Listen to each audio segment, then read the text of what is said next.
Hello everyone, bienvenue dans un nouvel épisode de Diatalaku Effect. Comme à l'accoutumée, je suis votre hôte Claudel Kamgang.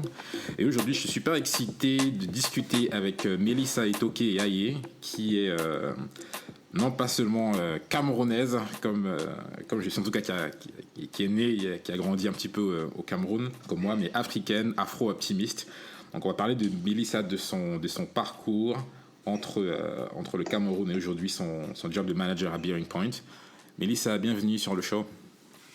Merci Claudel de me donner cette opportunité de parler de moi et de partager mon vécu avec tout le monde. Bien sûr, je pense que nos auditeurs seront intéressés de voir encore une fois ton parcours jusqu'aujourd'hui. Mais avant d'entrer dans le vif du sujet, on ne peut pas éviter l'actualité du moment. Tu vois, je pense qu'il faudrait vivre sur une roche aujourd'hui pour ne pas avoir entendu parler, ou bien ne pas être affecté par le coronavirus. Donc, comment est-ce que tu vis tes Corona Days, comme on le dit, toi et ta famille, comment ça se passe? Alors, les Corona Days, moi, la configuration de ma famille au sens large, par définition, on était déjà une famille distanciée, si je peux utiliser ce mot-là, mais pas à cause du corona, mais juste parce que si je prends mes sœurs, mes parents, finalement, on vit à cheval entre 3 continents. Donc, dans les interactions que j'ai avec ma famille, ça les a peut-être intensifiées au sens on se parle plus souvent pour prendre des nouvelles des uns des autres, mais elles étaient déjà digitalisées en fait. Donc ça, c'est pour le volet la continuité. Après les Corona Days, clairement, moi, mon quotidien de manager, de maman, d'épouse, c'est encore plus challenging parce qu'il faut faire tout ça en même temps. Le multitasking, je connais, mais le multitasking à ce niveau-là, on est monté d'un cran. Et enfin, je pense que c'est une bonne opportunité pour chacun de prendre le temps, parce qu'on est à la maison, on va plus au sport, je sais pas quoi, enfin, de prendre le temps de faire un peu d'introspection finalement sur qu'est-ce qui compte pour vous dans la vie, quelles sont vos priorités. Donc je pense que c'était aussi une bonne opportunité pour moi de prendre ce temps de réflexion, sachant qu'on passe quand même une grande partie de notre quotidien en général à courir. Et enfin, les Corona Days, c'était aussi des days très food-oriented. Ça, c'était bien au début. Maintenant, il va falloir reprendre une activité physique pour réguler tout ça. Voilà. Ça se tient. Ça me rappelle un peu, il y avait une épisode qui passait à l'époque à Canal+, je crois, Les Guignols, et à la fin, il y avait toute cette phrase: vous pouvez maintenant éteindre la télé et reprendre l'activité normale. Donc avec le déconfinement qui se passe en France, c'est le moment de sortir et effectivement de se remettre au boulot. Comment est-ce que ça a affecté ton quotidien au boulot? Tu vois, alors tu as dit du point de vue familial, tout était déjà digitalisé, donc ça n'a pas vraiment changé. Mais je suis pas père, mais je peux être empathique de ce que tu vis. Est-ce que ça a baissé ta productivité? Est-ce que ça a augmenté? Et quand tu parles un peu de moments d'introspection, j'ai toujours un avis assez partagé là-dessus, parce que moi je l'ai fait l'introspection, mais je peux également comprendre ceux qui se disent que le coronavirus a déjà complètement bouleversé leur zone de confort et que cette introspection, c'est encore aller un pas en avant. Donc comment est-ce que toi, tu l'as vécu cette introspection, et puis du point de vue professionnel, comment tu as resté, qu'est-ce que tu as fait pour toujours être à la hauteur des attentes qui sont en tant que manager? Alors, je vais commencer par la question la plus simple sur le côté professionnel. Comment on a géré ça? Bon, déjà, en tant que parents, du coup, nous, on est deux. On est une équipe. On était une équipe encore plus soudée, encore plus organisée, parce que mon mari travaille aussi. Et finalement, je dirais que ça a changé la configuration de mes journées, dans le sens où on vit dans un monde capitaliste, les résultats, toujours les résultats. Donc il faut rester productif. Moi, j'étais sur 2 missions en même temps, au tout début du confinement, donc 2 clients, des échéances assez tight. Donc vraiment, de loin, je pense que les gens, surtout ceux qui n'ont pas d'enfants, pensent compatir et pensent comprendre. Mais en fait, vu qu'ils ne vivent pas la situation, leur capacité à comprendre reste quand même assez limitée. Donc à ce niveau-là, moi, c'est très simple, la recette. J'étais hyper productive quand mon fils dormait. et je l'étais moins parce que je considère aussi qu'il est petit. Je l'étais moins donc quand il était réveillé. Ce qui veut dire que j'avais des nuits très courtes parce que je fournissais une quantité quand même assez importante de travail entre 22h et 4h du matin pour être toujours en ligne avec finalement les deadlines et les objectifs de l'équipe projet. Voilà, c'était ça l'organisation. Et après, avec mon mari, on essayait tant bien que mal, avec quelques petits aléas du direct, on essayait de se relayer dans la journée. Par exemple, si moi j'ai une réunion, et ben, c'est lui qui s'occupe du petit et vice-versa. Mais on n'a pas échappé à la traditionnelle interruption de conf call pile au moment où tu parles, ton fils crie ou pleure. Bon, mais après, c'est la vie, quoi. Donc ça, c'était pour le volet pro. Pour le volet introspection, je pense qu'en tout cas en ce qui me concerne, c'était une trajectoire. Tout au début du confinement, à très court terme, et je pense que je ne suis pas la seule. Enfin, moi, j'ai quand même un rythme de vie qui est assez soutenu. Donc, il n'y avait pas d'introspection. C'était justement de se dire, je peux un peu mettre mon cerveau en off et ne rien faire. Et ma première sœur peut témoigner, c'est une activité que j'affectionnais particulièrement quand j'étais plus jeune. Prendre le temps de ne rien faire. Donc ça, j'ai pu retrouver les joies de faire ça. Quand au niveau boulot, le rythme s'est un peu plus relâché. Et ensuite, à un moment quand même, je sais pas, le cerveau c'est un muscle, il faut s'en servir, quoi. Donc, pardon, c'est un organe, je pense, plutôt qu'un muscle. Et si on ne s'en sert pas, il s'atrophie. Donc je me suis dit, bon, qu'est-ce qu'on fait ? Premier réflexe, lire. Moi j'ai pris le temps quand même de relire plusieurs livres en totalité ou partiellement pendant ce temps de confinement, et ça fait quand même, c'est toujours une expérience très intéressante de relire un livre qu'on a lu quand on avait 18 ans, 20 ans, parce que on ne voit pas les choses de la même façon, on ne comprend pas les choses de la même façon. Ça, c'était la première chose. Et la deuxième chose, en termes d'introspection, c'était aussi beaucoup au travers des conversations que j'ai pu avoir avec mon mari sur plein de sujets différents. Mon mari, mes sœurs, mes parents, enfin, sur la vie, sur c'est quoi tes priorités dans la vie, sur comment est-ce que le corona, pour refaire le lien avec le point de départ, comment est-ce que le corona va impacter finalement nos vies. C'est-à-dire, on a connu l'avant-corona, là on connaît le corona, donc maintenant, what is the new normal ? C'est quoi la nouvelle norme en termes de style de vie, de rythme de vie ? Et je me suis aussi beaucoup interrogée sur le lien au sens, les relations humaines, tu vois. Moi, le corona, je l'ai vécu chez moi, j'étais avec mon mari et mon petit garçon, donc je n'étais pas seule physiquement. Oui, la technologie, etc., mais c'est pas la même chose que d'être seul chez soi. Et je me suis posé beaucoup de questions sur justement comment d'autres personnes pouvaient vivre ce corona-là en étant vraiment toute seule chez elles. Et oui, ça fait réfléchir. Après, maintenant, je suis aujourd'hui plutôt dans la phase où je me dis, bon, c'était bien toutes ces réflexions-là, tout ce cheminement, mais concrètement, demain, quand, entre guillemets, on pourra retrouver une vie normale, quels changements est-ce que cette période d'introspection-là va avoir sur justement la façon dont je vais interagir avec les membres de ma famille ou mes collègues, etc. Donc j'en suis là à me demander, bon, tu as pris le temps de réfléchir, de te poser tout un tas de questions. Maintenant, quels sont les ajustements, quels impacts est-ce que cette réflexion-là aura sur ta vie après Corona, quoi. J'ai pas encore la réponse, mais on verra. Non, merci de partager. Je pense que déjà le fait de te poser les questions, c'est une bonne chose. J'ai l'impression que tout le monde ne le fait pas forcément. Hein. Discuter avec que ce soit des collègues, bien de la famille, c'est un peu.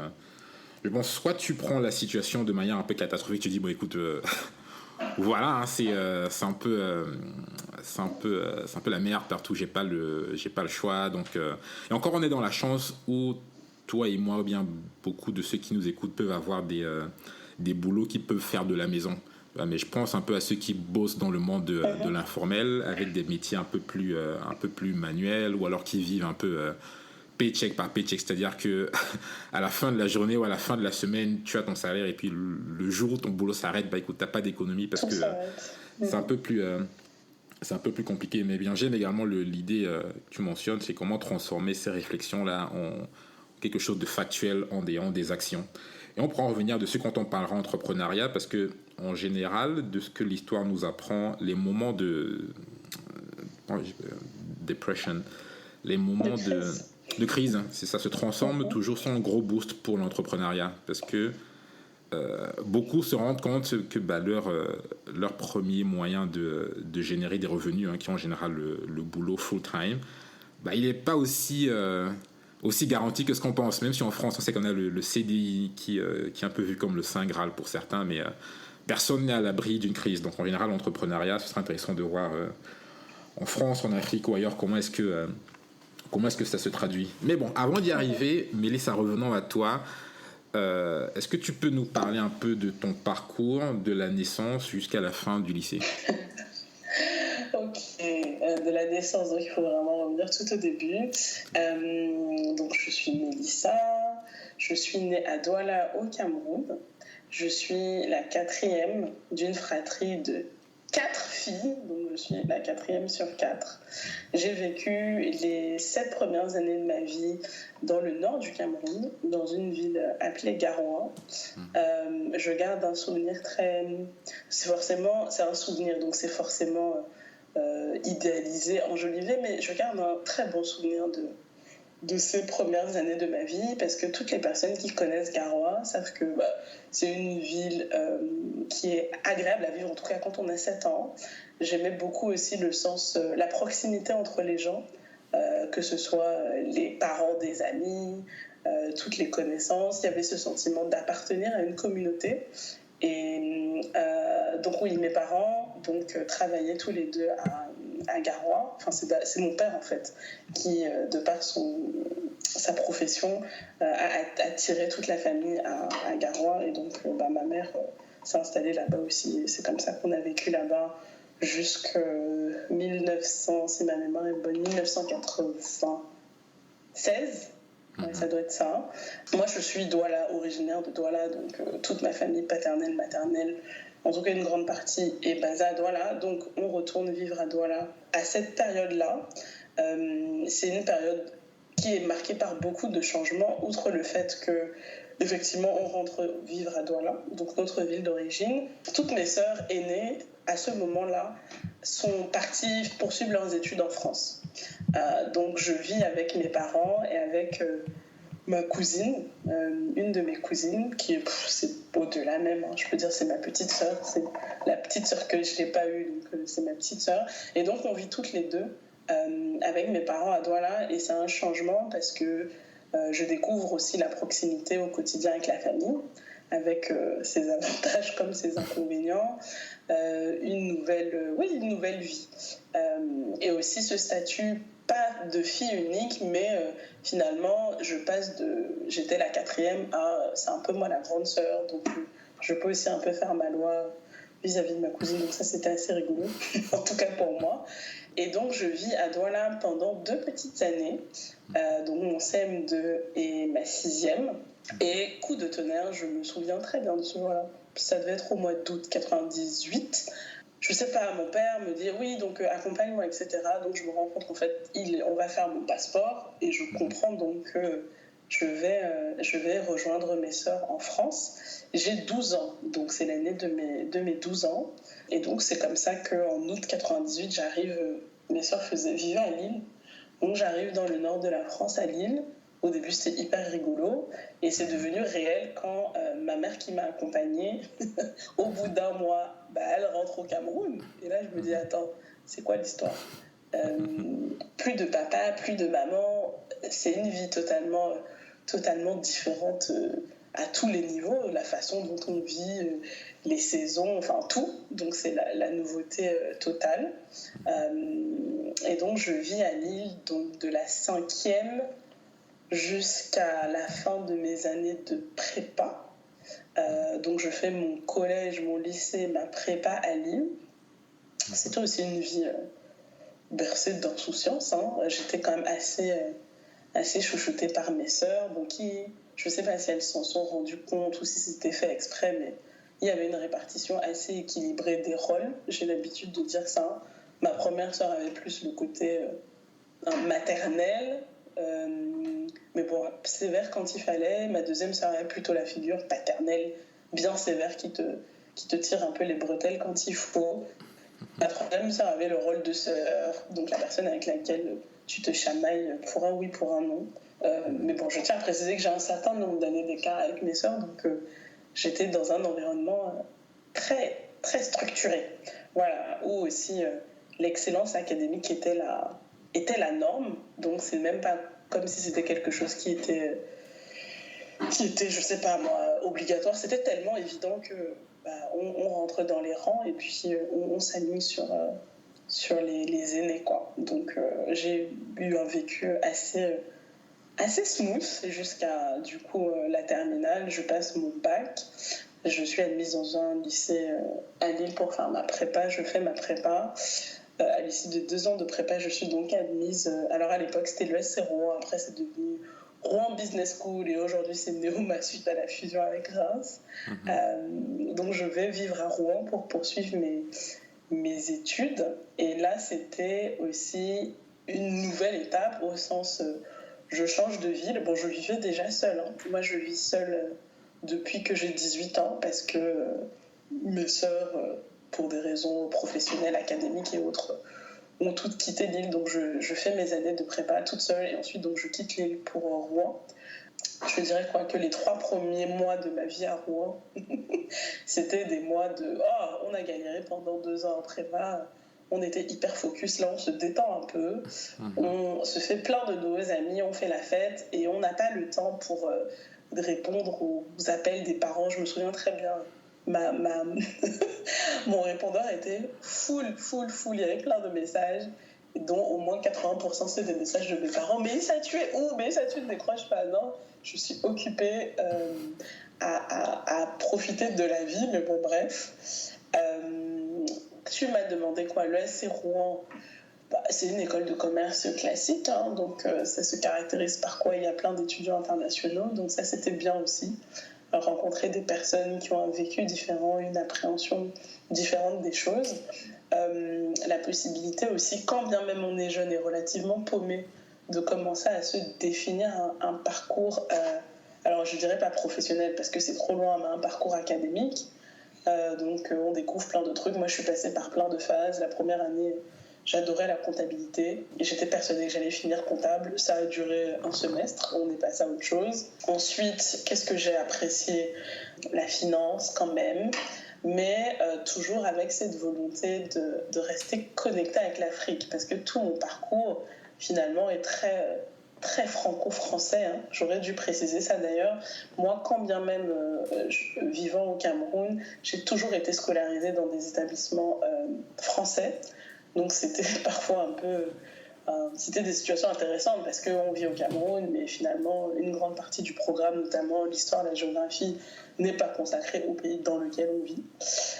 Et dans la continuité de ça, après j'arrive en 5e. Donc finalement, comment est-ce que je reste connectée à l'Afrique? Bon, après, c'est de par mon vécu, la famille, la cuisine, tout ce qu'on veut. C'est de par aussi les lectures. Et un élément que j'ai oublié aussi de préciser et qui a quand même été très structurant pour la suite, et je pense même pour la personne que je suis aujourd'hui, finalement, quand on vit au Cameroun, quand bien même on est dans un lycée français, etc., tout le monde est noir, donc personne n'est noir.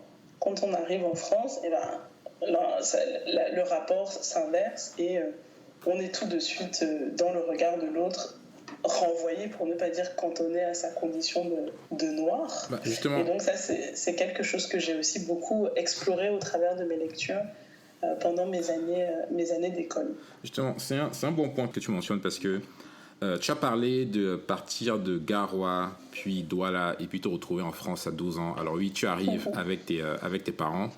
Donc tu n'es pas vraiment la chatonne parce que non seulement tu retrouves tes sœurs, mais tes parents t'accompagnent. Mais ma mère m'accompagne. Ta mère t'accompagne. Tu parles également de ton passeport qui est fait. Donc tu n'as pas vraiment eu de préparation pour aller en France. J'étais un peu comme un spectateur, hein, jusqu'au moment où je me suis assise dans l'avion. Ce qui, je pense que pour beaucoup, hein, moi y compris, on se dit, bon, à cet âge-là, 12 ans, ça va, tu ne vas pas non plus te faire une formation sur comment arriver en France, mais tu mentionnes l'aspect blanc-noir à partir du moment où tu rentres à l'ESC Rouen. En fait, quand tu arrives à 12 ans, jusqu'à ce moment-là, tu n'as pas vraiment...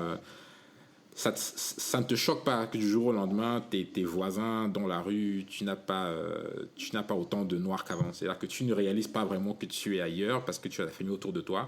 Et ce n'est qu'en école, si je comprends bien, tu te dis, ah, bon, en fait... Ah non. Ah, non, je peux élaborer.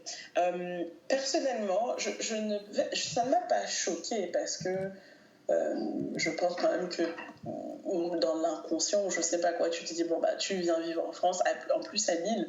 Peut-être que ça a changé aujourd'hui, mais oui, c'est pas comme si je venais à Paris. Enfin bref, tu sais que de toute façon, il y aura pas, ça sera pas la même chose en termes de représentativité des Noirs que dans ton Douala natal, ça c'est sûr. Après, je pense que la force d'être arrivé en France, ou l'avantage d'être arrivé en France aussitôt, c'est aussi que tu développes, tu restes des enfants. Une des caractéristiques des enfants quand même, c'est qu'on est en capacité de s'adapter et donc quand moi j'arrive, ce que j'aurais dû préciser quand même, moi j'ai fait mon collège, mon lycée, ma prépa dans des établissements privés catholiques et hormis en troisième où on était 2 noirs, j'étais la seule noire à chaque fois, hein. Donc ne pas se rendre compte de ça, c'était une évidence.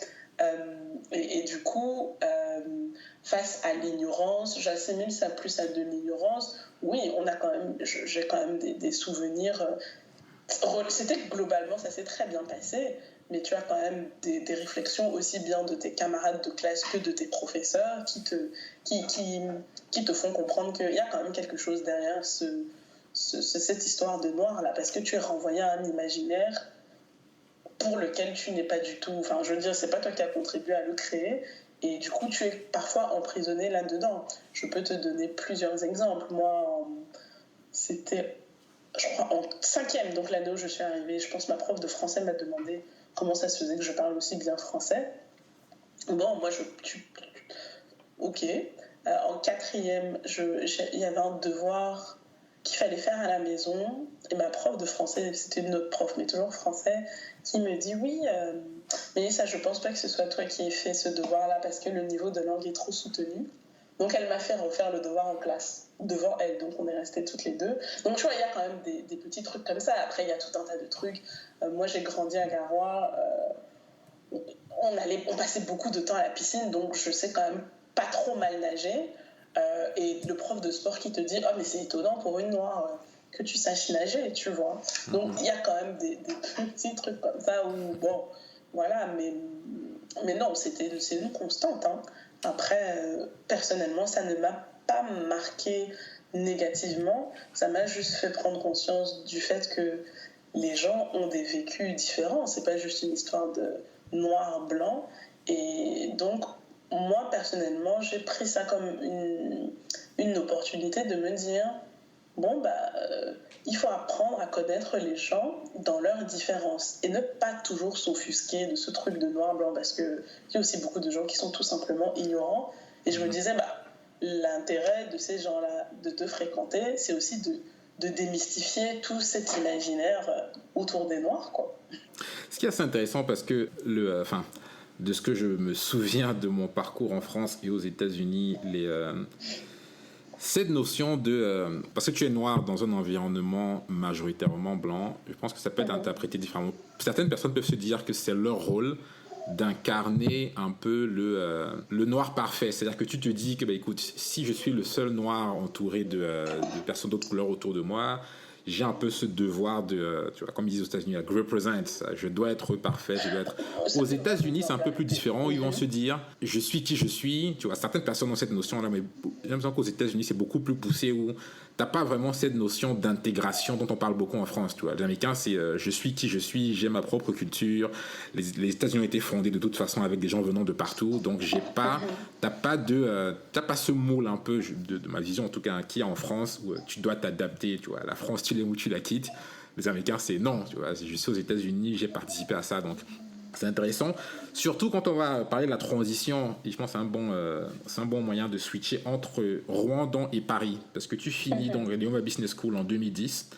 Tu te retrouves à Paris et tu fais différents, je crois, stages et alternances spécifiquement en finance, entre investisseurs et partenaires, puis le Crédit Agricole, puis Proparco. Et Proparco, pour ceux qui ne le savent pas, c'est une subsidiaire de l'Agence française de développement dédiée au private funding. Quels sont, entre la transition de Rouen à Paris, ces différentes expériences en finance, quelles étaient les difficultés?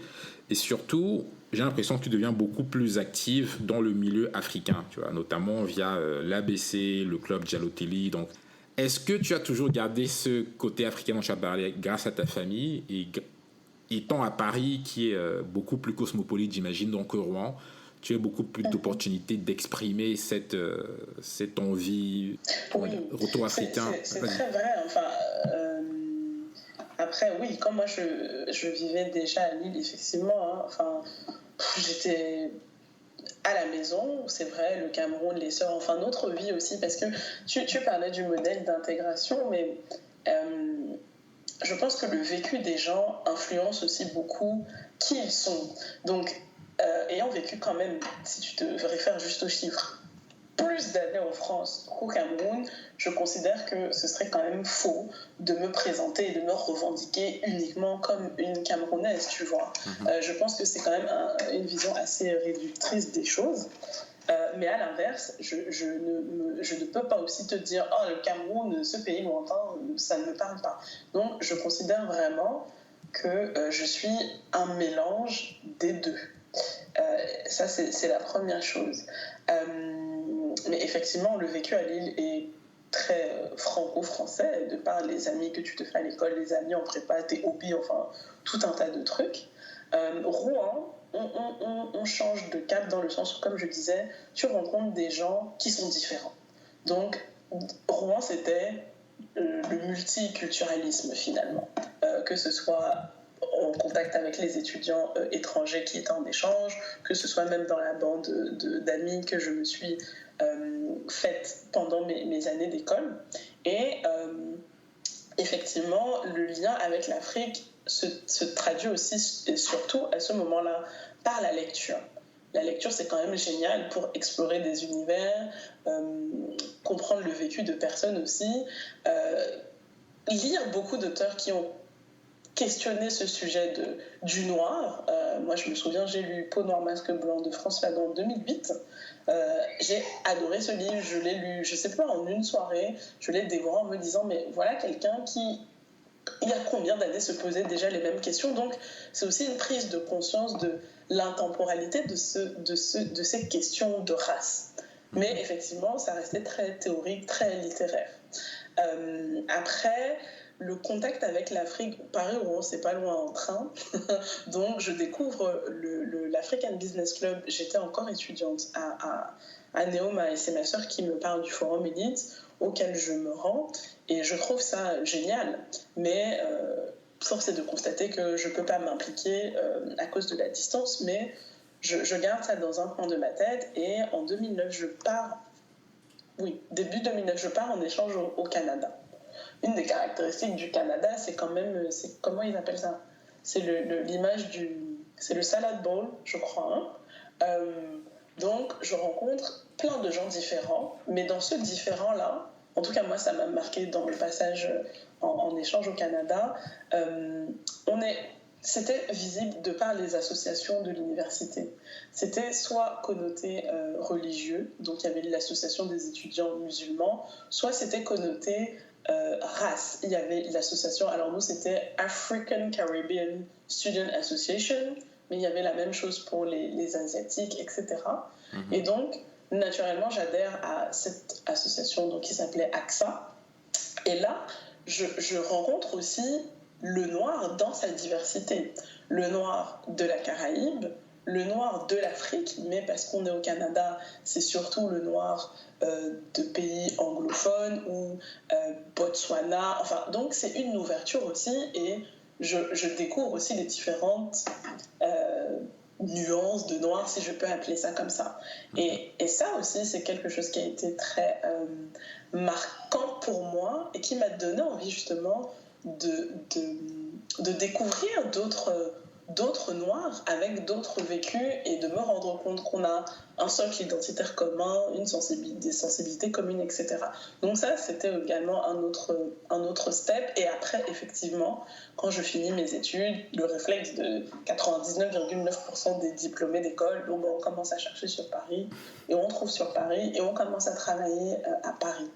C'est effectivement là où je me dis, super, tu as toutes tes chances maintenant pour pouvoir t'impliquer de façon concrète dans des associations. Et effectivement, le premier réflexe, c'était d'adhérer à l'African Business Club, dont j'ai été membre pendant, je sais pas moi, très longtemps, quoi. Au moins, si on dit que j'ai commencé à l'ABC en 2010, oui, pendant 5-6 ans, quelque chose comme ça.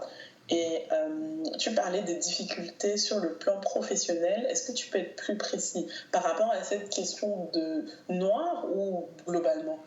Donc globalement, c'est-à-dire que l'arrivée sur Paris se traduit, enfin tu passes du milieu estudiantin au milieu professionnel, et en même temps tu deviens actif dans le milieu africain, comme tu as dit, via l'ABC. Donc, et j'aime bien, je savais pas pour le Canada et l'association, parce que en Amérique du Nord en général, tu vois, j'ai pas envie de dire que c'est mal vu, mais tu peux avoir une association, tu vois, portée, toi, noire. Tu vois, ce qui, en tout cas moi, de l'image que j'ai toujours de la France, c'est toujours un peu mal vu. C'est-à-dire qu'un exemple. Ah ben oui, c'est du communautarisme. Exactement. Tu vois, quand je bossais pour CGI, pour moi, c'était, tu vois, t'avais des groupes, t'avais quelques ressortissants africains, tu vois, Cameroun, Sénégal, mais limite, quand on devait se parler entre nous, on se parlait en dehors du boulot, tu vois, on ne se parlait pas on n'utilisait pas les emails de la boîte, parce que tu as ce côté un peu où, non, effectivement, c'est du communautarisme. Donc, en difficulté, j'entends comment est-ce que tu concilies cette vision-là, ce que tu as pris venant du Canada, via ton engagement à l'ABC, et en même temps au boulot où tu dois adopter un peu une posture différente, tu vois. Oui, alors de toute façon, ça je pense que c'est propre à toutes les personnes qui font ce switch-là dans la vie professionnelle, et c'est aussi à ça que servent les stages et toutes ces étapes un peu préliminaires, c'est comprendre les codes du milieu professionnel. Comprendre les codes du milieu professionnel français. Moi, je n'ai travaillé qu'en France. Mais bon, j'ai fait des stages au Cameroun aussi, on pourra en parler. Mais comprendre les codes professionnels. Le code professionnel, pour moi, par exemple, la pause café. Je te donne un exemple, c'est quelque chose de très rigolo, mais moi, je prenais cette chose-là au sens littéral du terme. Mais est-ce que tu veux prendre un café ? Je n'aime pas le café, j'ai du travail, ce qui fait que allez, 90% des fois qu'on me proposait ça, je disais non, tu vois. Et j'ai une collègue, et moi j'ai eu beaucoup de chance de tomber sur des personnes, je ne dirais pas forcément bienveillantes, mais des personnes qui étaient fair, tu vois, qui te disent les choses pour que tu puisses t'améliorer, et qui ne te tiennent pas rigueur si qui part du principe que tu ne sais pas tout et que tu es là pour apprendre. Et donc pendant cette expérience, par exemple, au Crédit Agricole, c'était une chargée d'investissement, donc avec laquelle je travaillais, qui me dit « Mélissa, tu sais, le fait de ne jamais venir en pause café peut être perçu par l'équipe comme un manque de volonté de s'intégrer, tu vois. » Elle m'a juste dit ça. Et elle m'a dit après en rigolant, et puis tu sais, il n'y a pas que du café à la cafette, il y a du thé, il y a du chocolat, donc voilà.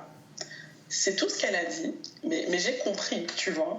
Et je ne dis pas que systématiquement j'allais au post-café, mais j'ai commencé à aller au post-café. Et tu te rends compte que dans la culture professionnelle française, on apprend beaucoup de choses pendant les post-cafés. Donc c'est un exemple que je peux te donner. J'ai aussi appris déjà, mais maintenant je le vis, donc c'est très intéressant aussi de faire le parallèle, le côté je suis une femme. Il y avait une directrice d'investissement qui revenait de congé maternité, tu vois, et qui était dans cette logique, mais je l'ai compris avec le recul, de je veux montrer à tout le monde qu'en fait rien n'a changé dans ma vie, donc je suis toujours aussi performante que je l'étais avant, et pire même peut-être, je suis un killer. C'était la seule femme directrice d'investissement, le reste c'était des hommes, et moi je travaillais en proximité avec elle, ce qui fait que elle me mettait beaucoup la pression et j'absorbais aussi une charge de travail importante, mais c'était très intéressant parce que tu vois, elle pouvait te faire travailler jusqu'à 2h du matin, et quand tu entrais dans son bureau vers 21h, tu l'entendais qui parlait à son bébé au téléphone avec la nounou, etc. Bref, donc autant de choses qui m'ont fait comprendre ce que c'est que d'être un jeune professionnel dans le monde du travail, ce qui m'ont donné une vision peut-être théorique à cette époque-là, que d'être une femme qui occupe un poste à responsabilité, mais qui a aussi le désir d'avoir une vie personnelle, qui a un désir de maternité. Donc c'était juste la théorique encore à cette époque-là. Et après, pour faire le lien avec mes activités associatives, que ce soit au Crédit Agricole, que ce soit chez Investisseurs et Partenaires ou chez ProParco, je pourrais te donner à chaque fois des exemples de comment j'ai su capitaliser sur mes expériences professionnelles pour alimenter ma vie associative. Le premier truc pour moi, c'était la transparence, de parler aussi avec mon management de ce que j'aime et de ce que je fais dans la vie personnelle, donc cet engagement associatif, et les sensibiliser sur les événements, notamment, tu vois, le forum évite des événements de ce type-là, et leur montrer aussi que j'ai une vie en dehors du travail. Ça, c'était la première technique. La deuxième chose, c'est qu'au travers de toutes ces expériences que je t'ai citées là, j'ai toujours rencontré des personnes au profil intéressant que j'ai pu contacter par le canal professionnel, mais au bénéfice de mes activités associatives. Et ça, c'était quand même super, tu vois. Au Crédit Agricole, c'était une chargée d'affaires en M&A côté Société Générale que j'avais contacté et qui a présidé le jury d'un événement qu'on organisait à l'ABC, tu vois. Chez Investisseurs et Partenaires, ils ont fini par assister à notre forum de recrutement. Et chez ProParco, j'ai rencontré énormément de gens. Donc, c'était aussi dans cette logique, je ne m'en rendais pas compte à ce moment-là, mais je me suis constitué un réseau, finalement, qui aujourd'hui m'est bénéfique dans mes activités professionnelles, mais même un réseau de personnes qui aujourd'hui sont des amis, des espèces de mentors. Donc, globalement, moi, c'était très positif, hein, toutes ces expériences-là. Voilà. Je vais récapituler un peu, surtout pour les plus jeunes qui nous écoutent, parce que tu as mentionné plusieurs points que, encore une fois, de ce que je vois, de ce que j'entends, bien discutant avec des jeunes qui sont en undergrad, c'est-à-dire avant de rejoindre le milieu professionnel à long terme, ils se posent la question. Le premier point que tu as mentionné, c'est la pause café. Et ça, je crois, indépendamment de la culture, c'est-à-dire qu'en France, aux États-Unis, alors pour le Cameroun, je ne sais pas, parce que je n'ai malheureusement aucune expérience professionnelle à long terme en Afrique, mais beaucoup de jeunes, on reste jeunes, mais un peu plus jeunes, ne comprennent pas l'importance de la pause café. C'est-à-dire qu'ils le perçoivent un peu comme quelque chose d'extérieur. Enfin, c'est en dehors de leur zone de confort, parce que il faut dire ce qui est, quand tu es en école, tu n'as pas vraiment la notion de pause café. Et ils ne comprennent pas forcément la valeur attachée à cet événement-là. C'est-à-dire que tes collègues apprennent à te connaître en dehors du milieu purement professionnel. Et puis, comme tu as dit, il y a beaucoup d'informations qui sont véhiculées à travers ces moments-là. Alors, moi j'irais plus loin. Si on dit qu'on s'adresse notamment à des Noirs, hein, je pense que culturellement, on n'a pas aussi les mêmes codes, tu vois. Et en tout cas, moi, je parle pour moi. Ma priorité à cette époque-là, c'était de bien faire mon travail, tu vois, d'avancer. J'étais focus là-dessus. Et finalement, je sous-estimais le côté relationnel au travail. Mais, tu vois, c'est des choses, aujourd'hui, en tant que manager, je vois beaucoup ça chez les stagiaires africains. Je ne sais pas à quoi c'est dû, versus le stagiaire blanc, pour dire ce qu'il est, qui lui sera conscient de ce côté il faut travailler son relationnel, il faut créer du lien aussi en parlant un peu de sa vie personnelle. Une des questions les plus caractéristiques de ce truc-là, justement posée à la pause café: alors t'as fait quoi ce week-end? Écoute, moi personnellement à l'époque, et même c'est des choses avec lesquelles aujourd'hui dans une certaine mesure je peux encore avoir du mal, j'ai pas forcément envie de te raconter ma vie. Donc je pense qu'il faut trouver un équilibre, mais c'est très important.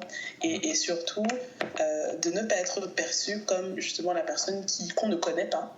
Moi ça m'avait été reproché dans une expérience professionnelle passée. On m'a clairement dit, mon manager m'a dit: Mélissa, on n'a pas l'impression de te connaître, mais on est au travail, qu'est-ce que tu veux savoir en fait?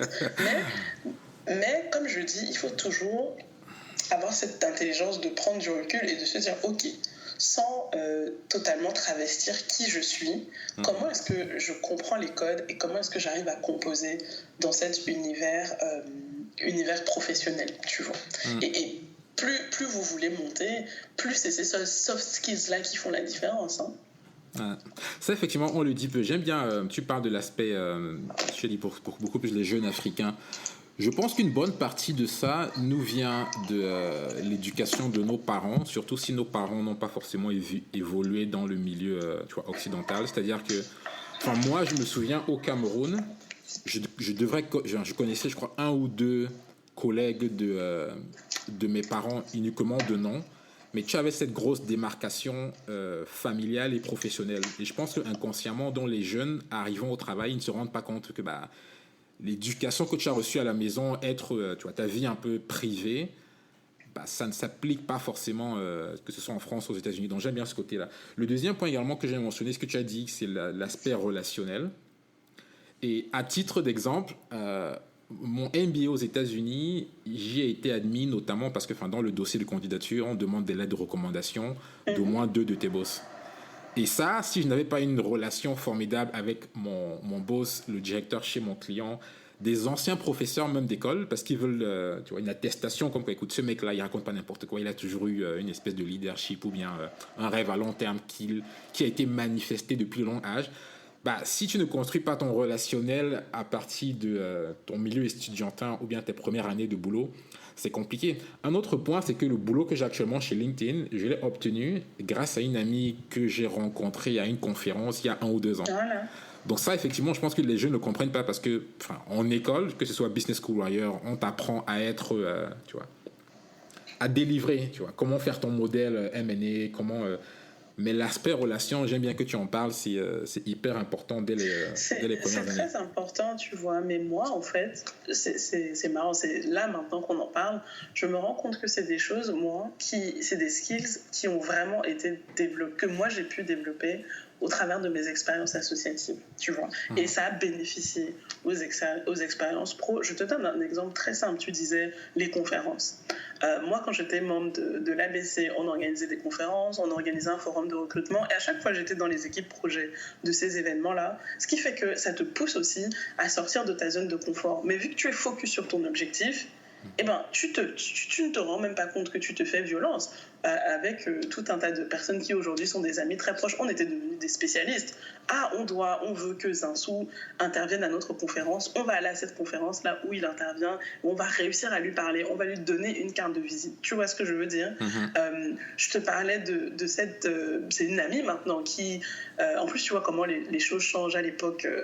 Il y avait un fossé entre nous. Moi, j'étais en stage de fin d'études. Elle était déjà chargée d'affaires en M&A à la Société Générale. J'ai juste vu son nom sur un mémo d'investissement. J'étais stagiaire. Je lui ai envoyé un mail. Je me suis dit, bon, qu'est-ce que j'ai à perdre? Mais je me disais, elle a un super profil et j'aimerais qu'elle fasse partie du jury pour ABC Innovation. Donc, c'est des choses que moi, personnellement, l'engagement associatif m'ont permis de développer. Tu es étudiant, tu vas débaucher une entreprise pour qu'ils viennent participer à ton forum de recrutement. Qu'est-ce que tu leur racontes pour qu'ils te prennent au sérieux? Quelle est ta capacité aussi à comprendre ce qui les intéresse, quels sont leurs besoins et à créer pendant la conversation la bonne offre qui va faire qu'ils accrochent, tu vois. Donc, c'est des skills qu'il faut développer. Je ne dis pas que c'est facile à développer, mais c'est très important et c'est parfois très marqué dans la culture d'entreprise. Hein. C'est-à-dire comment tu peux être recommandé par un partenaire sur une mission, par un senior manager, comment les gens peuvent penser à toi pour faire des missions et t'appellent parce que justement, bien sûr, la base, il faut être performant dans le travail. C'est tellement évident, mais ça va mieux en le disant. Mais c'est tous ces petits plus-là qui vont faire que, effectivement, et tu disais, l'exemple de ton MBA aussi est très intéressant. Moi, quand j'ai candidaté à ce programme French African Leader, c'était la même chose. Il fallait des lettres de recommandation. Et c'est là où tu te dis, mais c'est bien, je connais plein de gens géniaux avec qui j'ai vraiment travaillé. Et donc, leur lettre de recommandation sera basée sur du concret et sur une vraie perception qu'ils ont pu avoir de qui je suis. Et c'est très important. Et souvent, en tant que manager noir aujourd'hui, c'est aussi quelque chose que naturellement moi j'ai envie de faire, tu vois. Tu vas parler aux analystes jeunes, noirs ou pas d'ailleurs, mais tu essayes de les sensibiliser sur cet aspect-là de vous êtes doués, vous avez des skills, maintenant il faut travailler un peu plus. On vit malheureusement ou heureusement, je sais pas, mais à l'époque aussi du storytelling, quoi. Donc qu'est-ce que tu racontes, comment tu te brandes et quel produit, comment tu te marketes. Voilà, c'est hyper important. C'est hyper important. Et franchement, j'aime beaucoup beaucoup de notre tranche d'âge ou avec l'expérience qu'on a, ils n'ont pas forcément ce réflexe de coaching, tu vois. Et c'est dommage parce que je pense que on est passé par là, on sait plus ou moins les compétences qu'on a acquises, qu'on n'a pas acquises, et je pense que, on se doit, moi je vois comme une obligation de coacher un peu plus les plus jeunes, mais tout le monde ne le fait pas. Bon, encore une fois, Atalakou à toi pour. Il faut que les jeunes soient aussi dans une optique de réceptivité. Moi je suis déjà tombée sur des gens, ok, bon bah écoute, le message est passé, c'est bon. C'est dans les deux sens, c'est sûr. Mélissa, pour l'intérêt du temps, je sais qu'on est à peu près à 3/4 d'heure déjà, on va sauter un peu ton expérience chez Solucom, qui est aujourd'hui devenu Wavestone avec le merge, avec le rachat de Kurt Salmond, pour parler un peu de Résonance Nord-Sud, pour se concentrer un peu plus sur l'Afrique. Dans Résonance Nord-Sud, de ce que j'ai compris, c'est un incubateur pour aider ceux qui ont un projet particulier, pas forcément en Afrique, mais africain en tout cas. Donc c'est un incubateur qui les suit pendant 6 mois et qui les aide un peu à développer leur idée. Donc pourquoi ce changement de parcours entre Solucom et Résonance Nord-Sud? Et numéro 2, j'ai envie de dire quelles compétences est-ce que tu as acquises chez Solucom qui tu t'es dit t'ont mis en, j'ai pas envie de dire pole position, mais t'ont fait comprendre que tu as les qualités, les atouts nécessaires pour te permettre de coacher les jeunes. Et je demande ça pourquoi? Parce que beaucoup de personnes, avant de changer de carrière ou bien de géographie, beaucoup ont cette notion de attends, mais je n'ai pas, donc je ne suis pas. Par exemple, certains se diront pour être dans un incubateur et coacher des jeunes, il faut que j'ai une start-up, ou alors il faut que j'ai que j'ai une expérience, un diplôme, quoi que ce soit, qui sont liés à ça. Donc, est-ce que ce que tu as fait à Solucom avait un lien direct pour l'incubateur? Et encore une fois, pourquoi ce changement de carrière? Alors, le changement de carrière, c'est très simple. On ne va pas épiloguer, comme tu as dit, sur Wavestone. C'était une très bonne école, très formatrice, mais vraiment aucun lien, zéro lien avec l'Afrique. Donc, au bout de 5 ans chez Wavestone, j'arrive quand même à un stade où ce que je fais dans la sphère associative ne me suffit plus. Sachant que à cette époque-là, je suis quand même dans au moins 3 associations avec des positionnements divers en lien avec l'Afrique, mais je me dis, j'aimerais vraiment donner une orientation africaine à ma carrière professionnelle. Le challenge étant que je veux faire ça en restant basée à Paris.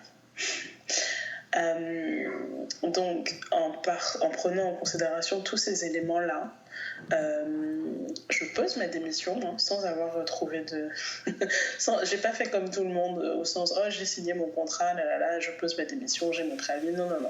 Moi, je suis rentrée de vacances, j'ai dit à mon mari, écoute, je n'ai plus la motivation. Ça se traduit par le fait que je suis pas à 100% de ce que je peux faire, et ce n'est pas faire ni pour l'entreprise au sens mon employeur, ni pour les clients, ni pour moi. Donc je souhaite m'arrêter. Voilà. Donc je lui transmets toute la responsabilité des charges qui pèsent sur notre ménage, ce qu'il a accepté.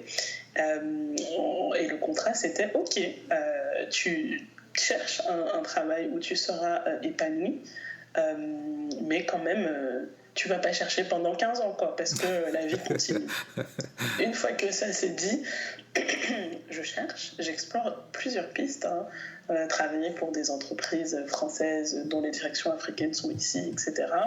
Mais notamment au travers toujours de ce que j'ai pu faire à la BCI, il y a quand même cette fibre accélérateur, accompagnement des startups, sachant que moi je faisais partie de l'équipe qui a créé le concours ABC Innovation à l'ABC, donc qui ciblait en particulier les créateurs d'entreprises basées en Afrique. Et donc je ne me souviens même plus, de clic en clic, je tombe donc sur cette offre donc du SIAD, qui est la maison mère de Résonance. Et donc, je suis convoquée pour un entretien, donc, pour rencontrer la personne donc, qu'il fallait remplacer sur le poste. Tu parlais des skills. L'avantage du conseil, c'est quand même qu'on acquiert une bonne dose de skills méthodologiques, outils et une façon de réfléchir, une façon de penser. Les gens se disent souvent à tort que les consultants ont toutes les réponses. Moi, j'ai l'habitude de dire qu'une des grandes qualités d'un consultant, c'est surtout la capacité à poser des bonnes questions. Et donc, finalement, c'est tous ces éléments-là qui ont valorisé mon profil au sein de la structure.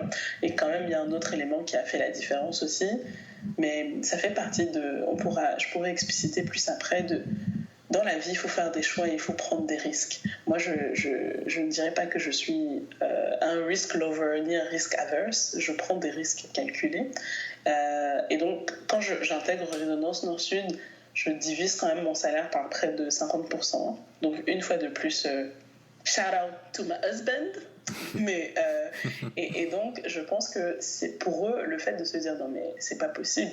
Cette personne-là, avec ses expériences professionnelles, le niveau de revenu qu'elle a pu avoir avant, accepte de venir travailler dans une structure. C'était tout petit, c'est tout petit. Alors ça, c'était aussi une grande rupture. Tu quittes la grande entreprise bien structurée avec les fonctions support, les assistantes qui te réservent tes billets quand tu dois te déplacer, etc., la défense, pour aller travailler dans une toute petite structure associative à Montreuil. Donc non, mes skills de consultant m'ont énormément servi, que ce soit pour contribuer à professionnaliser le programme, pour contribuer à professionnaliser aussi la structure mère, donc le SIAD. Et je pense que c'est vraiment ce qui a fait la différence entre moi et les autres candidats. Ils se sont dit, on a quelqu'un qui a aussi beaucoup apporté à la structure versus quelqu'un peut-être qui aurait été plus junior et qu'il aurait fallu encadrer et former plus. Parce que j'étais vraiment en grande autonomie, plus en pilotage de ressources beaucoup plus junior en fait.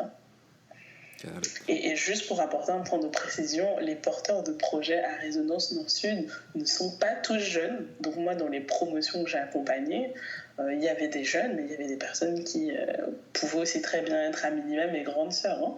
Pour pas dire mes mamans. Bon, des jeunes, elles m'auraient eu très jeune, mais ça aurait pas été impossible.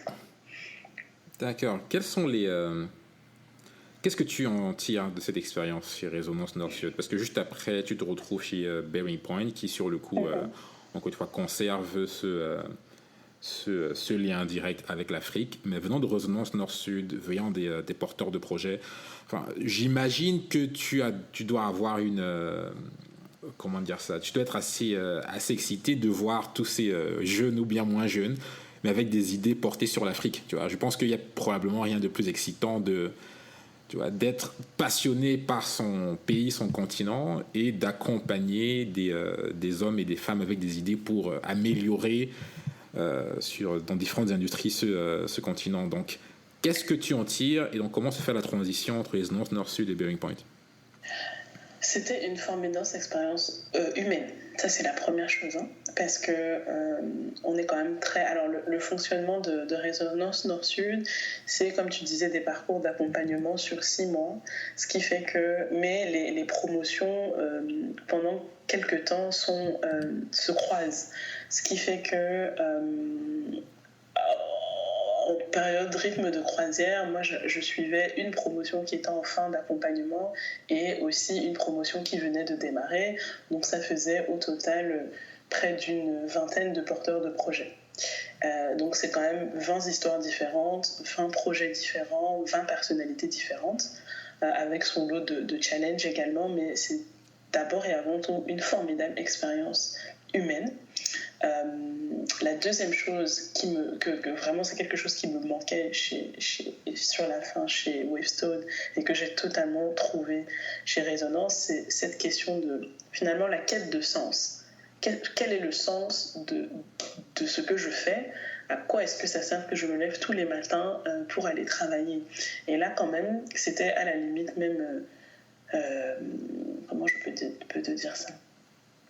J'ai le mot en anglais, mais pas en français. C'est très intéressant. Overwhelming, dans le sens où tu te dis, pour beaucoup de ces personnes-là, ce sont des choix de vie que de se lancer dans ces aventures entrepreneuriales, soit des choix de vie parce que la personne n'a jamais considéré d'avoir un statut de salarié, soit des choix de vie parce que la personne décide de donner un nouveau virage à sa vie professionnelle.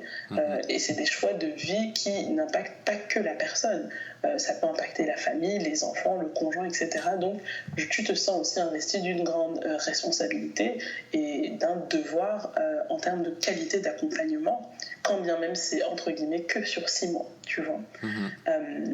La deuxième chose, c'est les projets étaient tellement différents, donc c'était une éternelle redécouverte. Moi, je suis quelqu'un de très curieux, donc accompagner une personne qui réfléchit à lancer une marque de cosmétiques qui va revaloriser les rituels de beauté africains versus accompagner quelqu'un qui veut se lancer dans une activité plutôt industrielle. C'était des projets tellement différents que chaque jour était une nouvelle aventure. Après, sur le volet, le fond, la qualité de l'accompagnement, c'était aussi une expérience très intéressante de se dire comment est-ce qu'on capitalise sur l'existant, parce que moi, je reprends Résonance Nord-Sud, les Résonances Nord-Sud existent déjà, mais comment est-ce qu'on capitalise sur l'existant, mais toujours dans une logique d'amélioration continue. Donc, qu'est-ce qu'on peut faire mieux?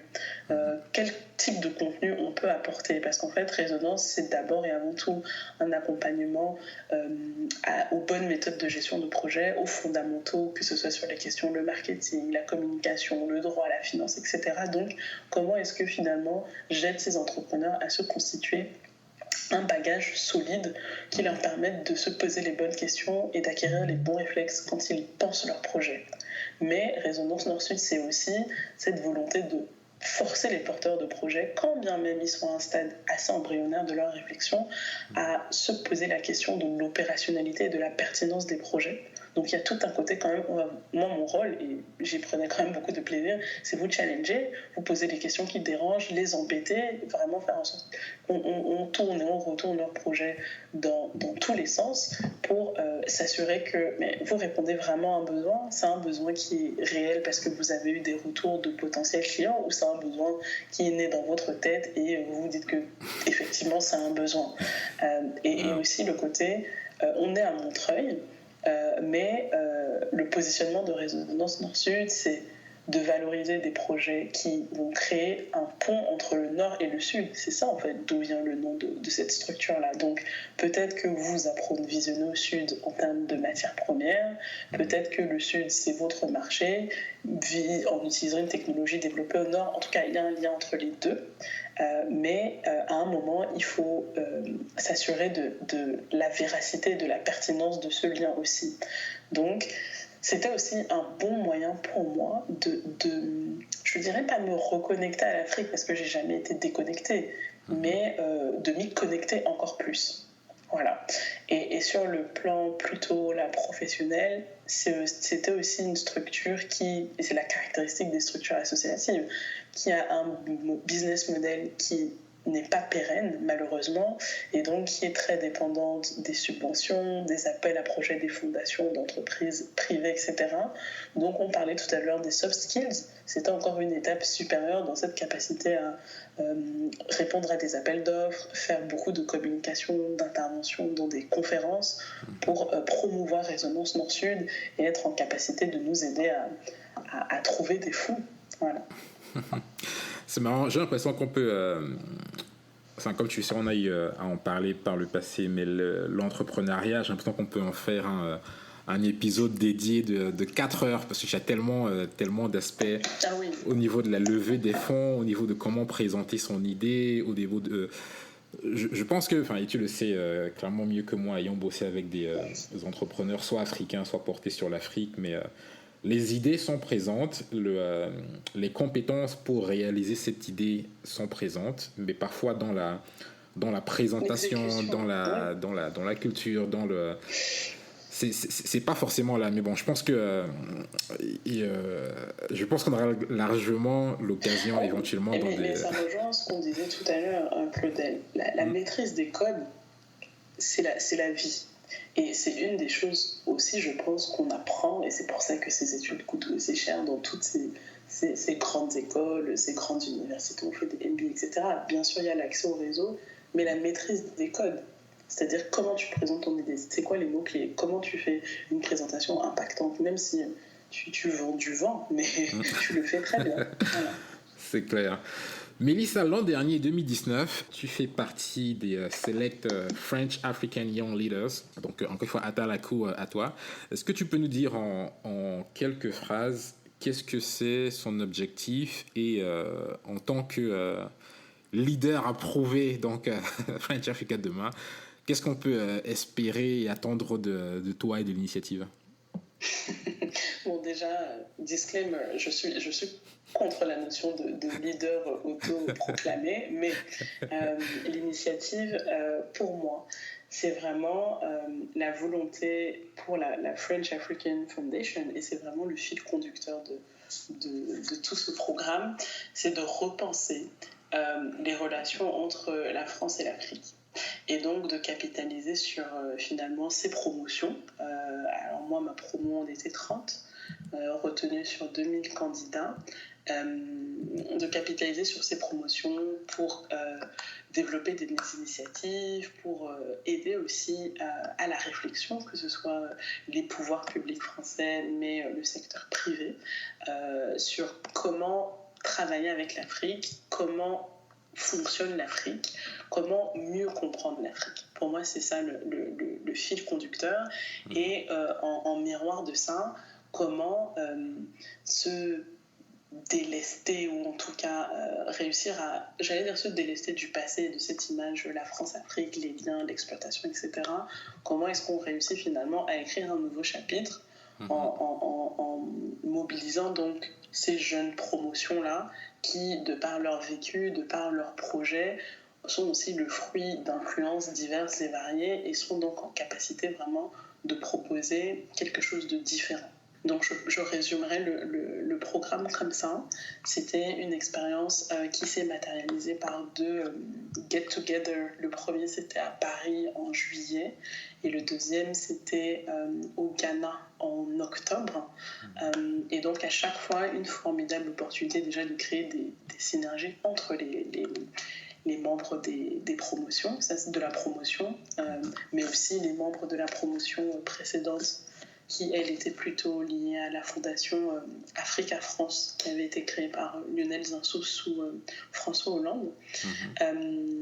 Et donc, ces semaines-là, à chaque fois, c'est l'opportunité d'échanger entre nous, de réfléchir à un projet commun aussi, en tant que French African Leaders. Qu'est-ce que ça veut dire pour nous et quel héritage est-ce qu'on veut laisser de notre promotion.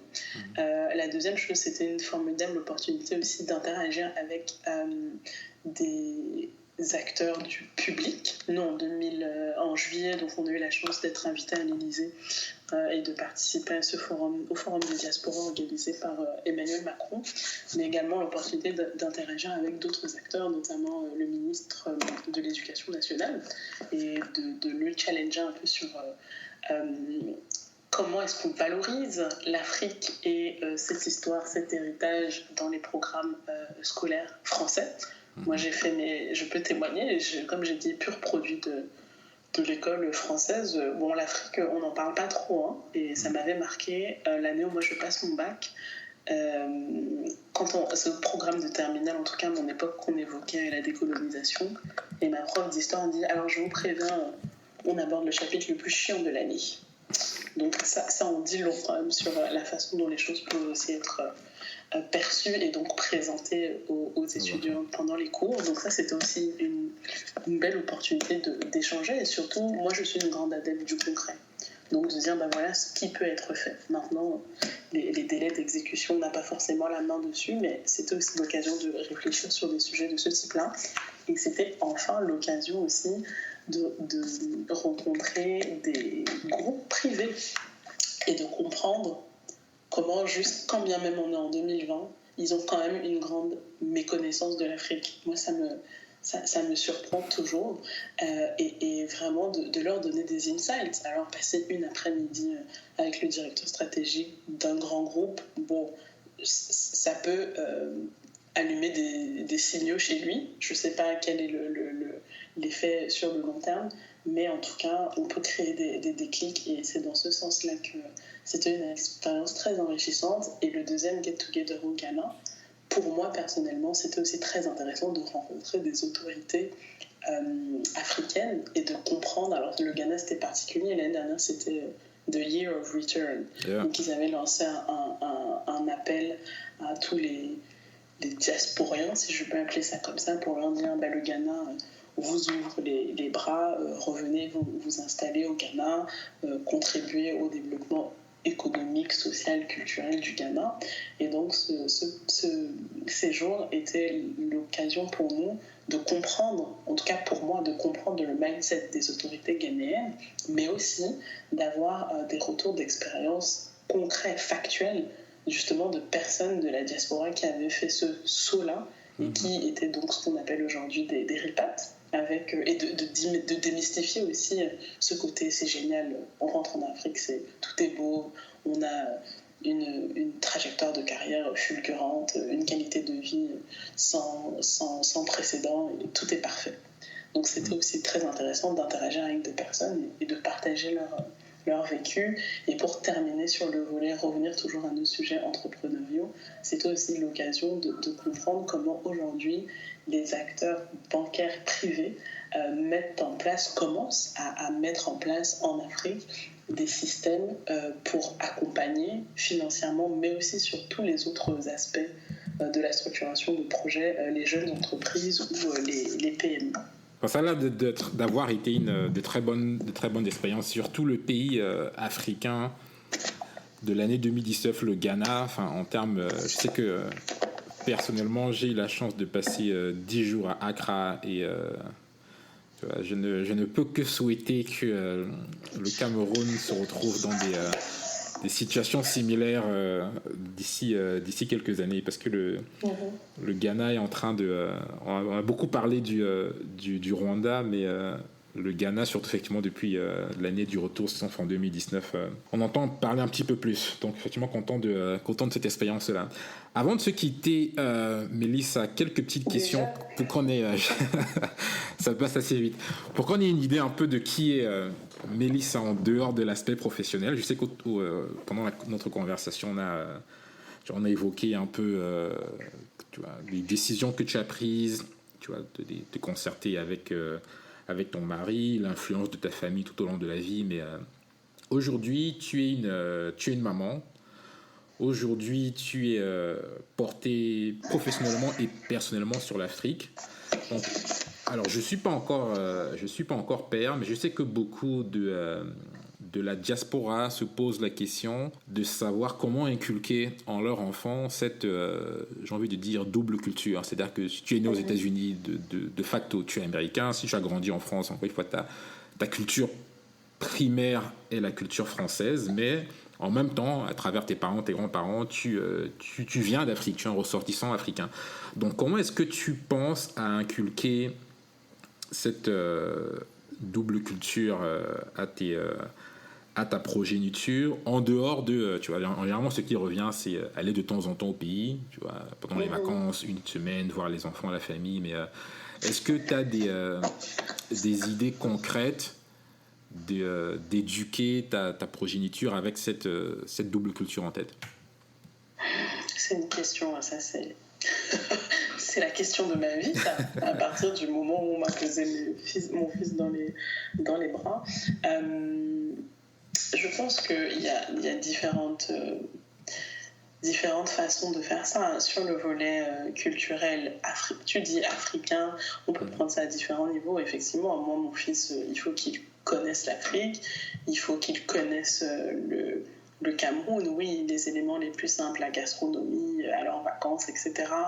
Mais je pense que c'est simple, mais c'est fort.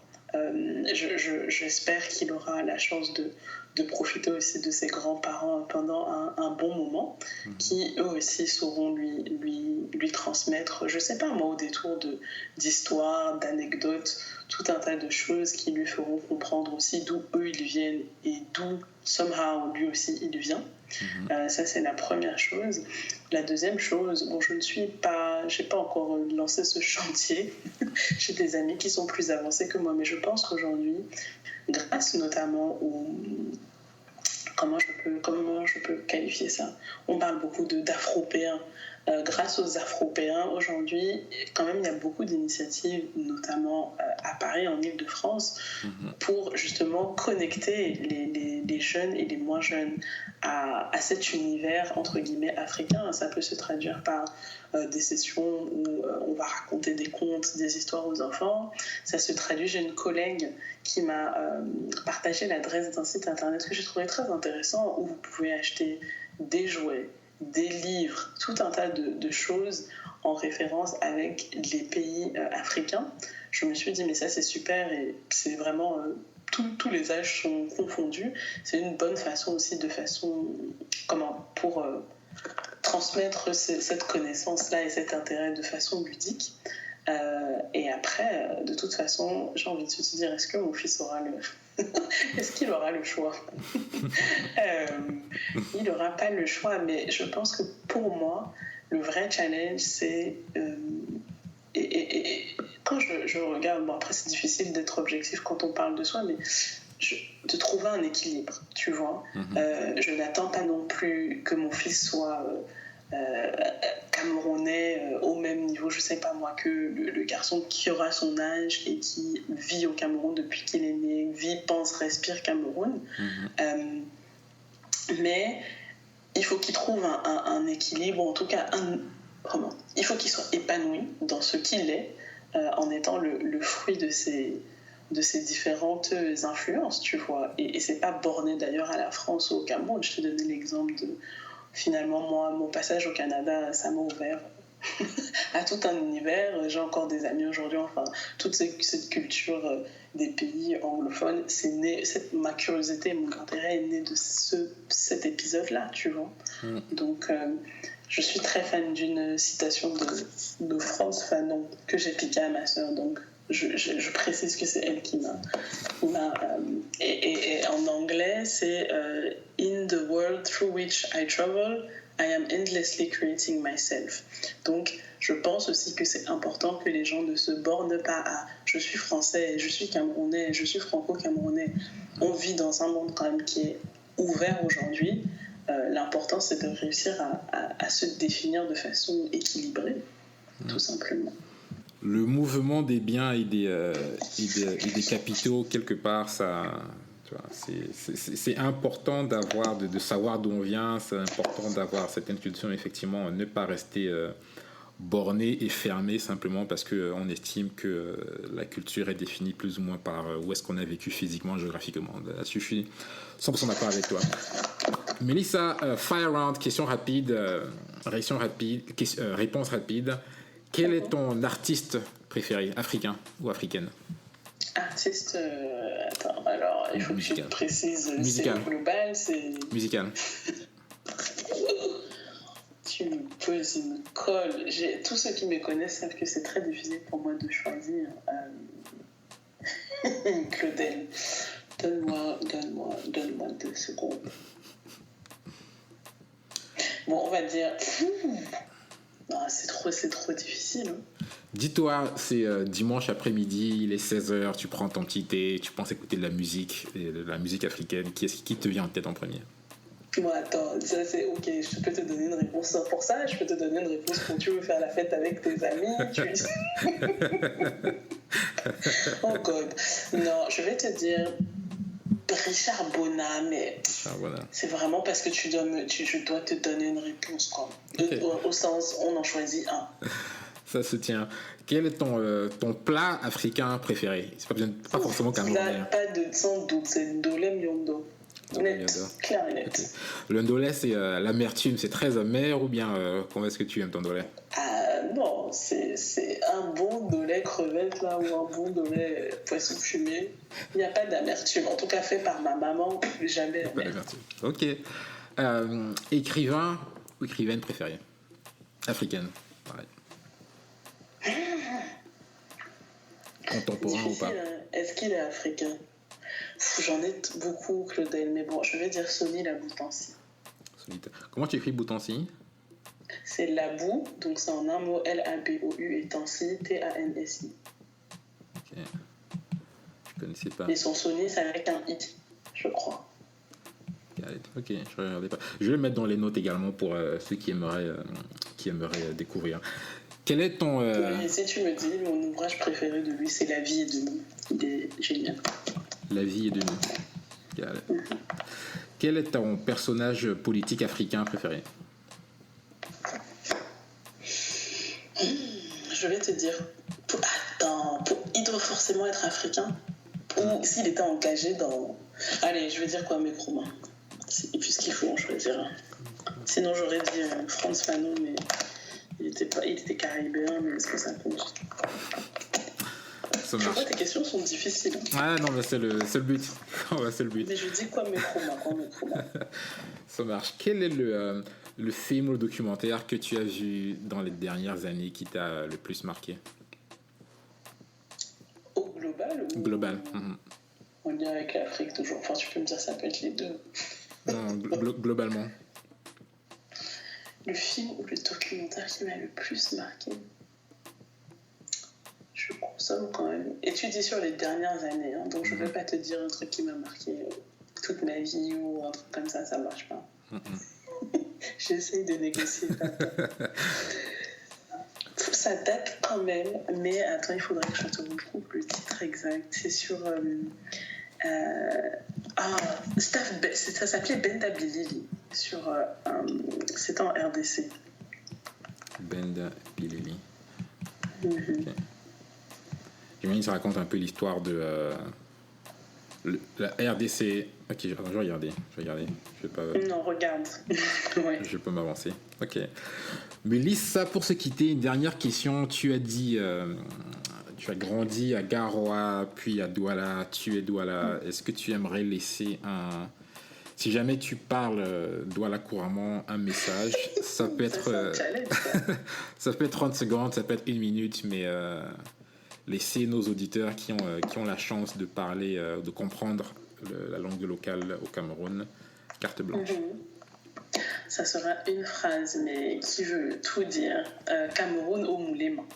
Mélissa Etoke Eyaye, merci beaucoup pour cette heure passée ensemble, ton expérience de Garoua jusqu'à la région parisienne aujourd'hui, tes différentes initiatives avec et pour l'Afrique.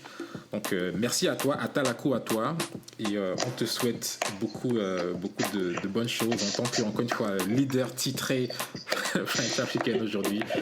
Nous espérons suivre ton parcours et voir, espérons que, encore une fois, tout ce que tu souhaites pour toi et l'Afrique se réalise dans les jours, les mois, les années et les décennies à venir. Mélissa, merci à toi. Merci Claudel, merci pour l'invitation et bonne continuation avec Atalakou. Donc Atalakou à toi aussi, by the way, pour cette initiative. Merci. Thank you to you. Merci à vous qui écoutez jusqu'à présent. Ça fait à peu près 1 heure que vous êtes avec nous. Donc Atalakou à vous et on se dit au prochain épisode.